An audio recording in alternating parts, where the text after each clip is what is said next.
Hi, I'm Meredith, and I wanted to be next to my book tree for my holiday book haul, which means I am sitting in a toasty, toasty sunbeam. It's hot. It's hot here, but welcome to my book haul. Welcome back to the floor. Here we go again. I didn't put any specific books on my wish list this year. I just put any books that you think I would like. The only people to end up gifting me books with that pretty vague prompt were my sister, who also reads a lot, and Santa. I think he got help from my mom though. Let's dive right in. First, from my sister, The Many Daughters of Afong Moy by Jamie Ford.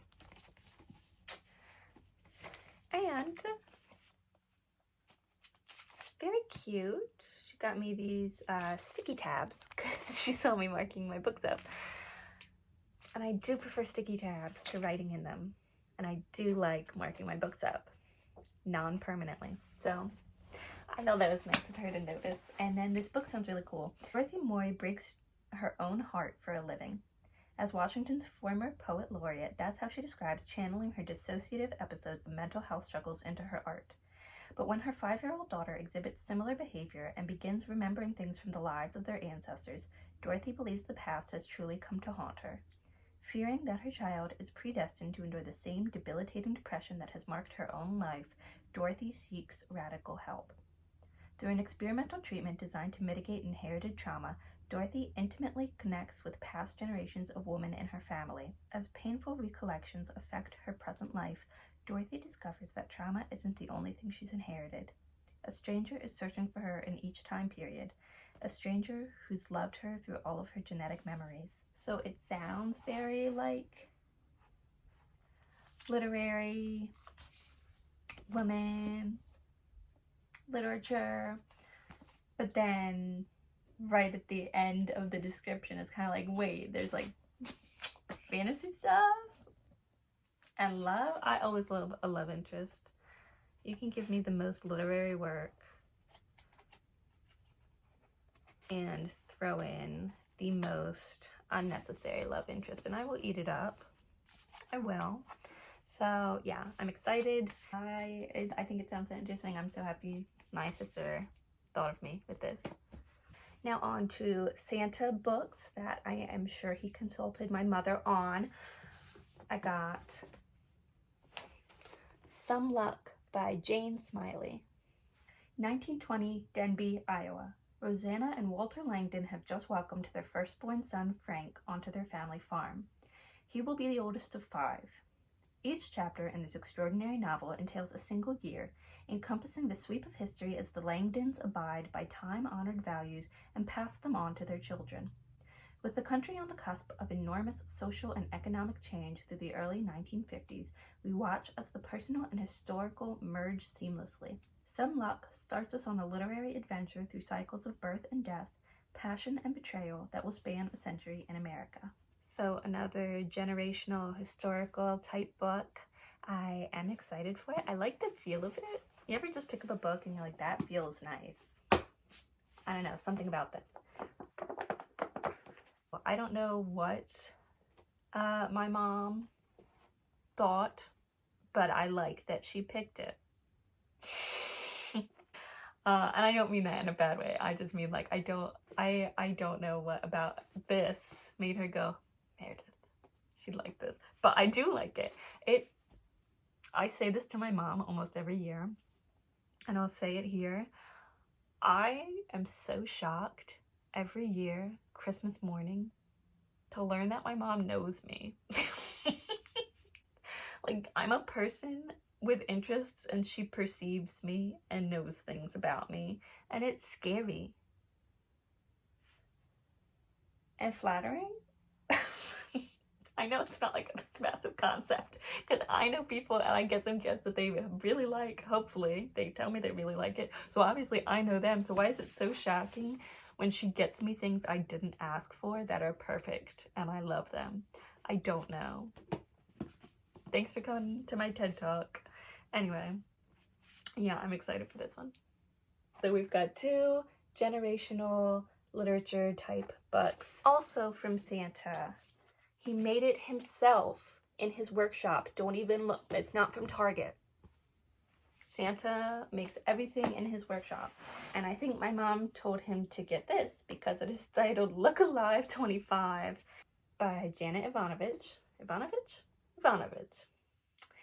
And I am turning 25 this year. And I think that that may have been the sole reason my mother picked it up. Nothing's more Jersey than a good delicatessen. And if you're visiting Trenton, you can't do better than the Red River Deli. It's a tribute to quality management. But that's now in jeopardy because the last 3 managers have vanished. The only clue to each disappearance is one shoe left behind. Stephanie Plum, Jersey girl and bounty hunter extraordinaire, is stepping into the manager's shoes. Well, shoe. The hottest detective on the force, Stephanie's boyfriend, Joe Morelli, is running down clues, and the always mysterious ranger is sticking to Stephanie like pork roll to an egg sandwich. If Stephanie intends to avoid disappearing and hold on to 100% of her footwear, she has to do more than man the potato salad. She needs to find out who took the previous victims. So, reading the inside. Young woman, bounty hunter. Love that for us. I'm interested. I'm hooked. That's all I need to know. I know for a fact, obviously, that there are 2 books before this that I have not read.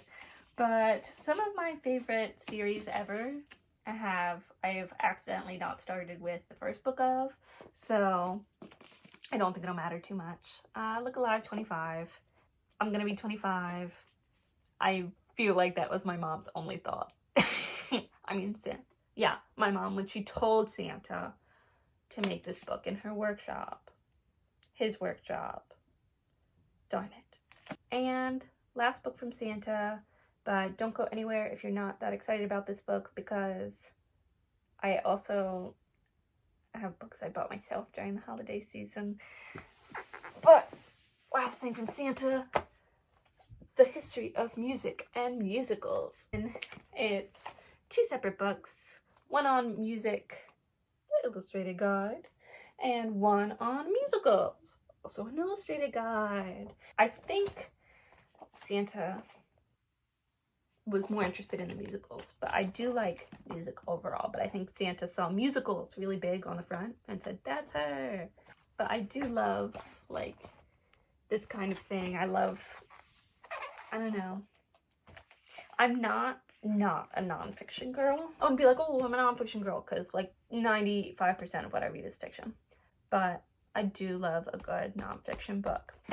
And normally that means something closer to, like, Bunk by Kevin Young, or The Immortal Life of Henrietta Lacks by, was it Rebecca Skloot? I think that's her name. But yeah, something like this where it's like a guide. That can be really nice. We're in the home stretch because we are on to books that I bought myself this holiday season. First is one where I was not looking for books. I was in Walmart looking for, I don't even remember, I've been to Walmart so much lately because holidays. They had a bargain book bin. I've already taken the sticker off. I think it was only like $5 though. And it is Searching for Sylvie Lee by Jean Kwok. It begins with a mystery. Sylvie, the beautiful, brilliant, successful eldest daughter of the Lee family, flies to the Netherlands for one final visit with her dying grandmother, and then vanishes. Amy, the sheltered baby of the Lee family, is too young to remember a time when her parents were newly immigrated and too poor to keep Sylvie. 7 years older, Sylvie was raised by a distant relative and didn't rejoin her family in America until age 9.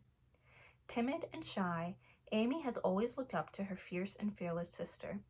But what happened to Sylvie? Terrified yet determined, Amy retraces her sister's movements, flying to the last place Sylvie was seen. But instead of simple answers, she discovers something much more valuable, the truth. Sylvie, the Golden Girl, kept painful secrets. Secrets that will reveal more about Amy's complicated family and herself than she ever could have imagined. Now, I was interested in this because, like, sister relationships and mysteries and world traveling, I just thought it was interesting. Also has a nice feel to it, but it also feels like it's one that you could, like, blow through. if that makes sense. Like, just the heft of it, and then the mystery aspect. I feel like you could knock this out so quick. Now, on to planned book buying, because, as most readers know, it is the end of season 50% off hardback sale at Barnes & Noble. I went in looking for a hardback, but then I was like, while I'm here, let me just knock one book on my list, off my list. Because I do have a TBR list that is not physical, that I just... And a lot of the times, they're like the cheaper books. You see books go around online, and then you find out their paperback is only like $10, and you're like, I'll get it. That If This Gets Out by Sophie Gonzalez and Cale Dietrich. 18-year-old Ruben Montez and Zach Knight are two members of the boy band Saturday, one of the biggest acts in America. Along with their bandmates, Angel Fan and John Braxton, they are teen heartthrobs in front of the cameras and best friends backstage. But privately, the pressure to stay in the closet has Ruben confiding in Zach. On a whirlwind tour through Europe with an unrelenting schedule and minimal supervision, the two come to rely on each other more and more, and their already close friendship evolves into a romance. But when they decide they're ready to tell their fans and live freely, Zach and Ruben realize they will never truly have the support they need. How can they hold tight to each other when their whole world is coming apart? Somebody was talking about it online, and I wanted it, so I made my list. And then it was the first one on my list of books that I wanted but didn't have, that I saw on one of the tables, and it was only $11. So I said, for me, I'll get this for me. I always mean to get more like lesbian books and transgender books, but it always ends up being gay men, because that's like what's popular. So that's what like makes my list. I see like much more gay men than I see any other LGBTQ romance. So if you know others, let me know. Hit me up. Drop them in the comments. Be like, this is good. Because if I'm not even exposed to them, how can they make my list? Like, I don't have to actively seek out these kind of books. They come to me. I have to actively seek out, like, lesbian books, you know? I went in looking for a hardback. And I found one. I'm so excited about it. Meredith Alone by Claire Alexander. I was scouring Barnes & Noble. I was not even sure I was going to get a book. I wanted to view everything and be very, very sure that I didn't want to get a book, but I was not even sure I was going to get a book. Then I saw her on the shelf. And I'm so excited because the only Meredith I have ever encountered in literature is Meredith Lvov from Philip Roth's, I think it's American Pastoral? Oh, it's been a minute. I'm gonna say Philip Roth's American Pastoral. If it's not, call me on it, but it's the one with the Swede. And he is the beauty queen wife. You know what I'm talking about. And their daughter is Meredith Lvov. And I said, Meredith? And she ends up being...